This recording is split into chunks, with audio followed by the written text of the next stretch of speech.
7 years at Thompson and Barrett Digital Marketing had taught me one thing. In this business, loyalty flows up, never down. I'm Olivia Mitchell, and this is the story of how my boss's attempt to replace me backfired in the most spectacular way possible. The Maxwell account needs the new campaign proposal by Friday, Robert Barrett announced, barely looking up from his phone as he strode past my desk. And I want you to bring Jessica up to speed on everything. She'll be taking point on client relations going forward.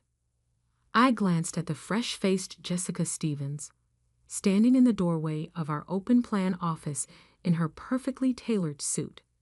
She'd started 3 weeks ago, straight from her MBA program, carrying herself with the kind of confidence that comes from never having faced real failure. Of course, Robert, I replied, keeping my voice neutral. I'll make sure she understands all the nuances of the account. He paused, finally looking at me. Good. The Maxwell Group is our biggest client. We can't afford any complications. The threat in his voice was clear. What Robert didn't know was that I'd seen this coming months ago. The signs were all there. Jessica's rushed hiring, the way Robert began excluding me from key meetings, the sudden restructuring of account management roles.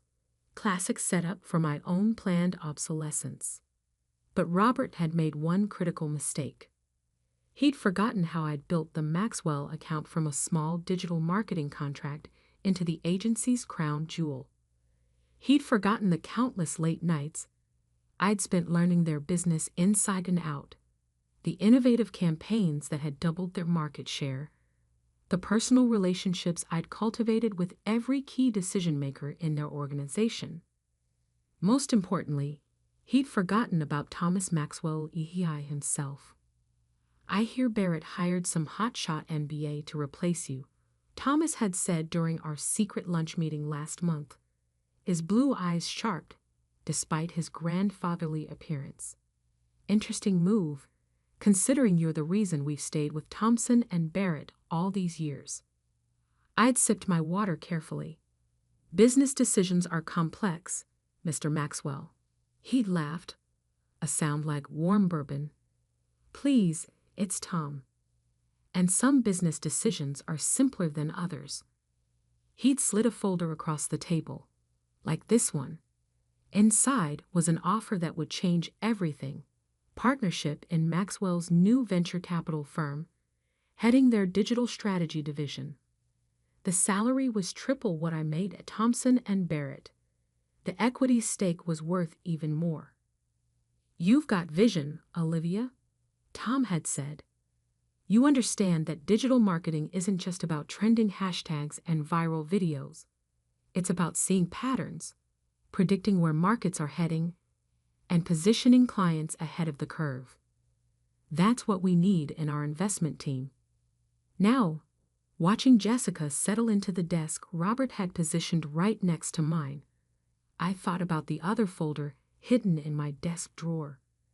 The one containing every innovative strategy I'd developed for the Maxwell account over the years. Strategies I'd carefully documented as my personal intellectual property, created outside of work hours. So, Jessica chirped, should we start with the basic account overview? I smiled, remembering how Robert had preened when introducing her as a top MBA graduate with fresh perspectives. He'd conveniently forgotten to mention my own MBA, completed at night while working full-time, or my published articles on digital marketing innovation. Actually, I said, pulling up the Maxwell files, let's start with their market positioning strategy. It's complex. For the next 4 hours, I walked Jessica through layers of data, analytics, and strategic planning that made her eyes glaze over. Robert had hired her to replace me, but he hadn't considered one crucial detail. You can't replace 7 years of expertise with 3 weeks of orientation. This is a lot, Jessica admitted, staring at the campaign metrics spreadsheet. How do you keep track of all these moving parts? Experience, I said simply, and understanding that every number tells a story. My phone buzzed, a message from Tom Maxwell. Board meeting tomorrow, 10 a.m. Everything in place? I glanced at Robert's office, where he was undoubtedly planning my eventual exit. He thought he was orchestrating a smooth transition. He had no idea he was actually setting the stage for his own comeuppance. Just remember, I told Jessica, tomorrow's presentation to the Maxwell board is crucial. They'll expect detailed answers about every aspect of their digital strategy. She paled slightly. I thought you'd be handling that. Oh no, I said, gathering my things for the day. Robert was very clear. You're taking point on client relations now. I'm just here to support the transition. As I left the office that evening, Robert called out, everything set for tomorrow. I turned, offering my most professional smile. Absolutely. Jessica's fully prepared to demonstrate her grasp of the Maxwell account. He nodded, satisfied with what he assumed was my quiet acceptance of my fate. He didn't notice me touching the folder in my bag, the one containing not just my partnership offer from Maxwell Ventures, but evidence of every strategic innovation I developed independently. Tomorrow's meeting would indeed change everything, just not in the way Robert expected. After all, as Tom Maxwell liked to say, the best business moves are the ones your competition doesn't see coming until it's too late. And Robert Barrett was about to learn that lesson the hard way. The Maxwell Group's boardroom commanded the entire top floor of their downtown headquarters, offering a panoramic view of the city skyline. At 9:45 a.m., I watched Robert adjust his tie nervously as Jessica arranged her presentation materials. Her confidence from yesterday notably diminished. Remember, Robert whispered to her, just stick to the basic overview. Olivia will handle any detailed questions. I suppressed a smile, thinking of the 3 calls I'd received from Jessica last night, each more panicked than the last, as she struggled to understand the complexities of the Maxwell account. Tom Maxwell entered precisely at 10 a.m., followed by his board of directors and their entire digital strategy team. I noticed several venture capital partners among them, faces I recognized from my secret meetings over the past month. Good morning, everyone, Tom announced, taking his seat at the head of the table.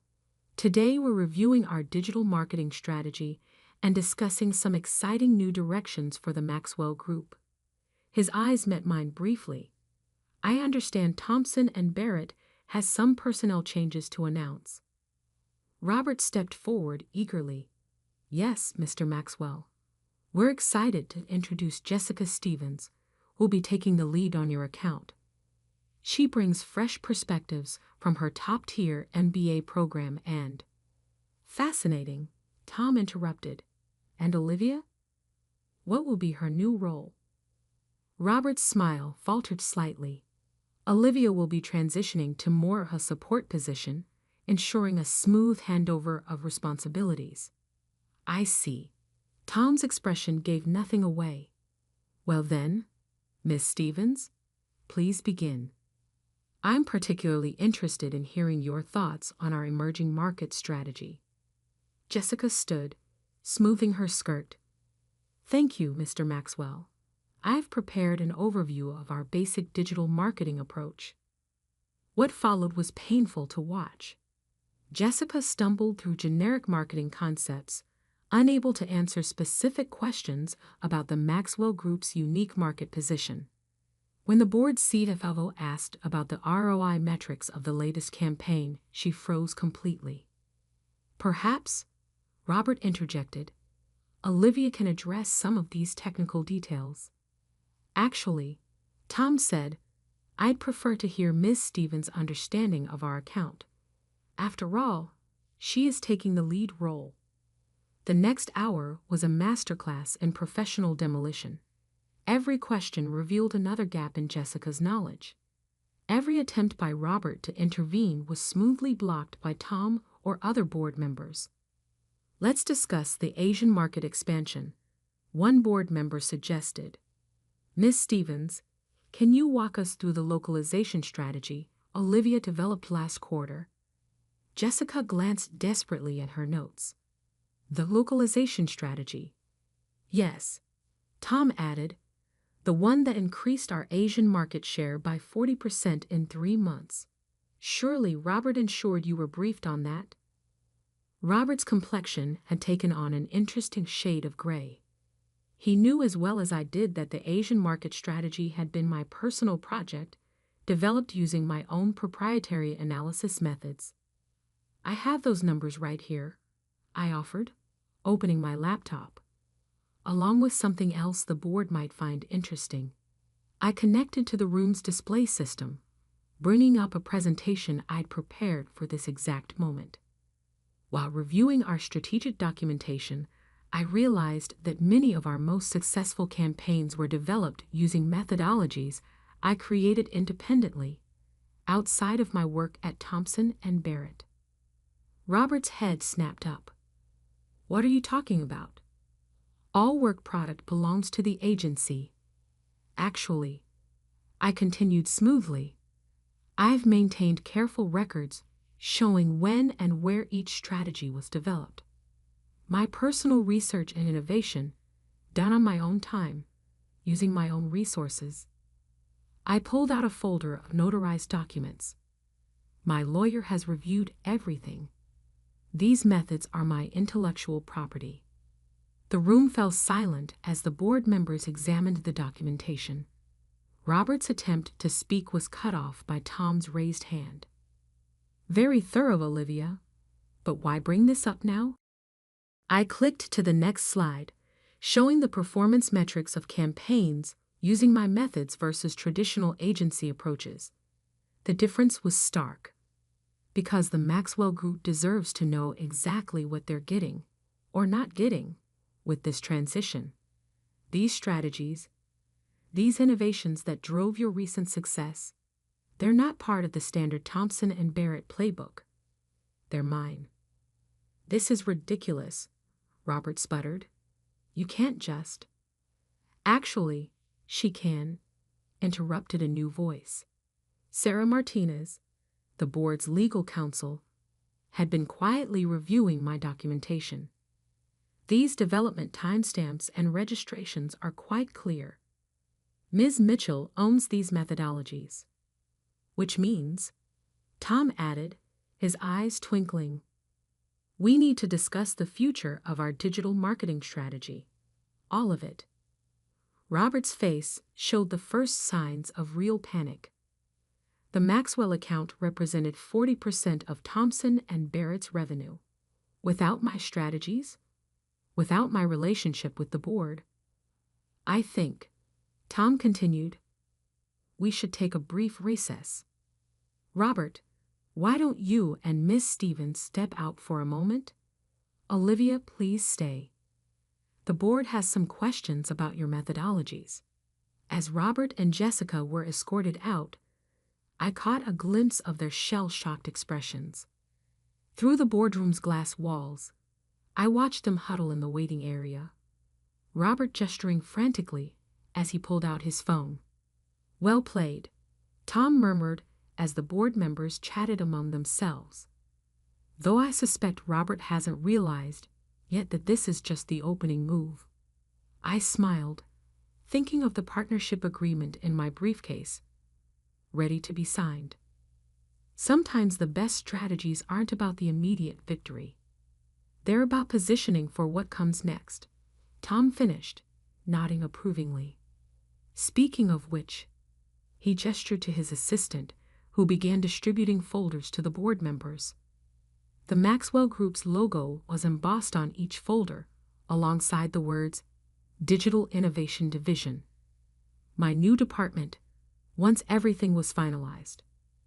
Through the glass, I could see Robert pacing, probably calling Thompson and Barrett's senior partners. He still thought this was about keeping the Maxwell account. He had no idea that in the next hour, his agency's entire digital strategy department, the one he'd built his reputation on, would be revealed as dependent on methods they no longer had the right to use. Tom stood, addressing the board. "Shall we begin the real meeting?" I opened my laptop, ready to present my vision for Maxwell's digital future. Robert had taught me one valuable lesson over the years. In business, like in chess, the winning move isn't the first one you make. It's all the moves you've planned after that. The next hour, in the Maxwell Group boardroom, redefined the word comprehensive. I walked the board through every aspect of my digital innovation strategy, not just marketing plans, but an entire ecosystem of digital transformation that would position Maxwell Ventures at the forefront of the industry. These algorithms don't just predict market trends, I explained, displaying complex data visualizations. They identify emerging opportunities before they become obvious to traditional analysts. That's how we achieved that 40% growth in Asia, by seeing patterns others missed. The board members were fully engaged, asking detailed questions about implementation timelines and resource requirements. Through the glass walls, I could see Robert still pacing, his phone practically glued to his ear. "And you developed all of this independently?" Sarah Martinez, the legal counsel, asked. "Every bit," I confirmed, pulling up my documented development timeline. Nights, weekends, using my own resources. I knew these innovations were too valuable to simply hand over to an agency that didn't appreciate their potential. Tom Maxwell leaned forward. "I think it's time we brought Robert back in. He should hear what comes next." When Robert and Jessica re-entered the boardroom, the change in atmosphere was palpable. The board members sat straighter. Their expressions hardened. This was the moment business empires pivoted on. "Robert," Tom began, his voice carrying the weight of 40 years in corporate leadership, "we've reviewed Olivia's presentation and documentation. The board has reached several conclusions." Robert tried to maintain his composure, but his tie had come slightly askew. "Mr. Maxwell, if this is about the account leadership transition, I assure you, this is about far more than that," Tom cut in. "We've determined that the majority of Thompson and Barrett's successful strategies for our account were developed using Olivia's proprietary methods. Methods that, as of this morning, you no longer have legal right to use." The blood drained from Robert's face. That's not possible. Our contract." "Your contract," Sarah Martinez interjected, "covers standard agency services. Ms. Mitchell's innovations were developed independently, properly documented, and legally protected. She owns them. Which means," Tom continued, "every campaign, every strategy, every innovative approach that drove our success. You can't legally continue using them without her permission." Robert fell heavily into a chair. "We can develop new methods, in time for the Asian market expansion, the European product launch, the digital transformation initiative." Tom shook his head. "Those projects require immediate action, and from what we've seen today, your new team isn't equipped to handle even basic account management." Jessica, who had been silent throughout, suddenly stood.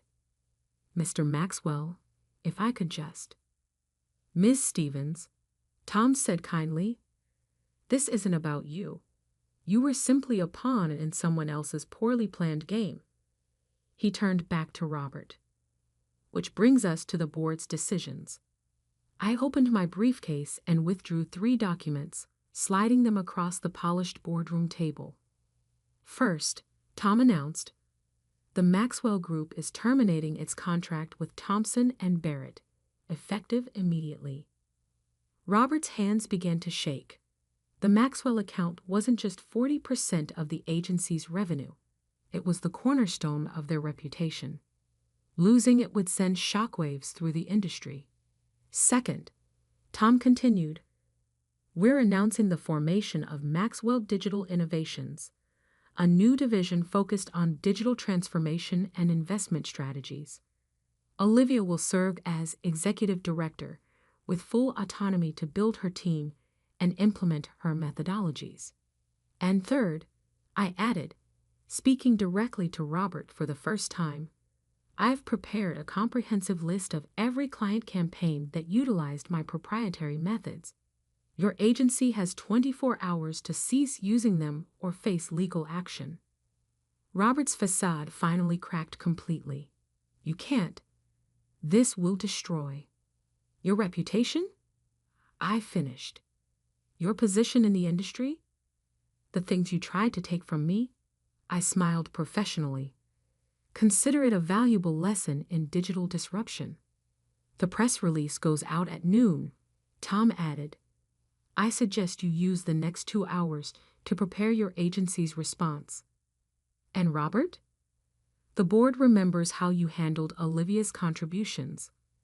We'll be watching to see if you try to spin this. As if on cue, phones around the room began buzzing. The industry grapevine was already active. Thompson and Barrett's stock would start dropping the moment the markets caught wind of the Maxwell account loss. Olivia, Tom said, standing to signal the meeting's end, shall we show your new team their offices? I gathered my materials, watching Robert slump in his chair, his career imploding in real time. Jessica had already slipped out, probably updating her LinkedIn profile. One more thing, I said, pausing at the door. Those strategy documents you asked Jessica to review yesterday? They were decoys. Simplified versions I created specifically for the transition. The real innovations, the ones that actually drove our success, those never left my personal files. The look of complete defeat on Robert's face was almost worth the 7 years of watching him take credit for my work. Almost. The next few weeks transformed the industry landscape.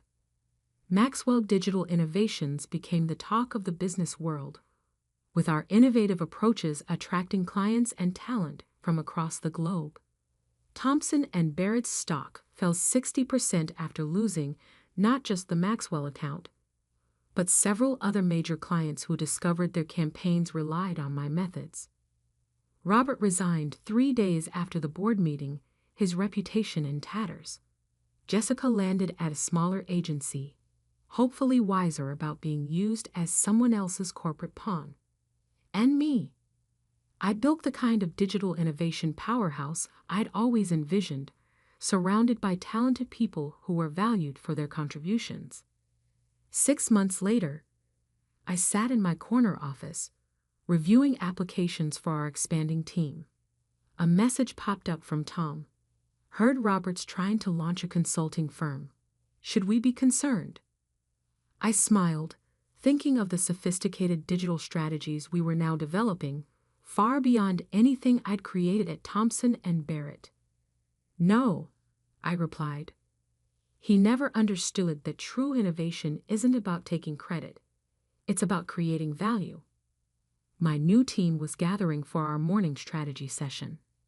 Through the glass walls of our modern offices, I could see them collaborating, sharing ideas, building on each other's insights. Every one of them had been carefully chosen not just for their skills, but for their integrity and collaborative spirit. The best revenge, Tom had said during our first official board meeting, isn't just succeeding. It's succeeding so spectacularly that your former critics become cautionary tales. Looking at the industry reports on my desk, Maxwell Digital Innovations now valued at 10 times Thompson and Barrett's peak. I had to agree. Robert had tried to sideline me, to take credit for my innovations, to replace me with someone he could control. Instead, He'd inadvertently pushed me to create something far beyond anything he could have imagined. Something built on real innovation, true collaboration, and the understanding that the best business strategies aren't about quick wins or taking credit. They're about building something that lasts. Last week, a junior analyst stopped by my office. "I heard about what happened at your old agency," she said. "How do you prevent something like that here?" I showed her our innovation tracking system, where every team member's contributions were documented and credited, where collaboration was rewarded more highly than individual acclaim, where value was measured not by who could take credit, but by what we could create together. "The truth is," I told her, "the best protection against corporate betrayal isn't revenge. It's building a culture where such betrayal becomes impossible." She nodded thoughtfully, then hesitated. "And the rules about documenting our independent innovations." I smiled, thinking of that leather folder that had changed everything. Document everything. Protect your work. But most importantly, create something so valuable that anyone who tries to steal it only reveals their own limitations. As she left, I glanced at the framed article on my wall. Maxwell Digital Innovations, Redefining the Future of Digital Strategy. Below it sat a small plaque with the words that had become our division's unofficial motto: "Innovation protected is power preserved. Innovation shared is power multiplied." Robert had taught me that lesson, though not in the way he intended. And somewhere out there, struggling to rebuild his career, he was still learning it.